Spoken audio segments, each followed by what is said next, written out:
when I started looking at the history of my own people, I found out that we had a huge and rich heritage with the right to keep and bear arms, which nobody told me.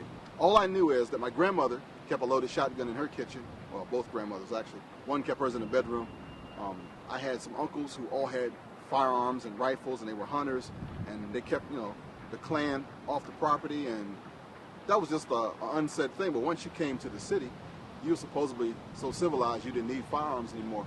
Well, my family didn't share that legacy that I learned about.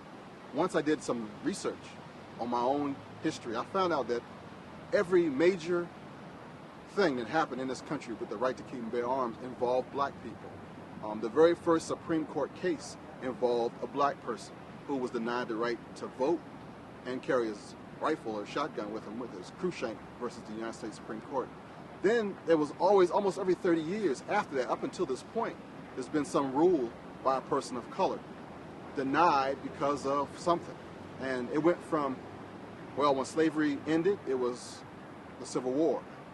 And then to keep the black people and poor whites from owning guns, they would up the price of firearms so that even 10 cents difference, if you have no money, is $1 million, will keep you from owning them. Then it went from that to you couldn't even own a ball of shot, or a dog, or anything to protect yourself because they were afraid of payback from these newly freed slaves. It kept increasing all the way into the big cities where you had the big migration where everybody left the country and went to Chicago and New York and Detroit to earn a living. Well, they didn't want these African-American people to be armed. So they made all the laws in the cities more restrictive than any place else. And it continued all the way up until the Civil Rights era, where if Martin Luther King hadn't taken Gandhi's stance of nonviolence and he had took the stance of Malcolm X or some of the others who were more, I'm tired of this, I'm not going to take it anymore, it probably wouldn't be any black people left, because you cannot go against the government with a musket. I mean, it's just not going to happen. So Martin, in his wisdom, went the other direction. I will shame you into letting my people go. That's why it worked. But we took that mantra of nonviolence the wrong way. Sometimes arms are necessary.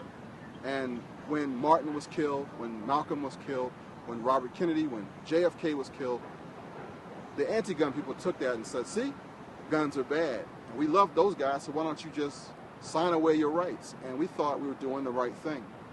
Black people have always been involved with the right to keep and bear arms. They just didn't know how much they were being involved in. And then once I became educated myself, I wanted to just share that wealth of education, because knowledge by yourself, holding it in, means nothing. You have to share what you know to make other people empowered.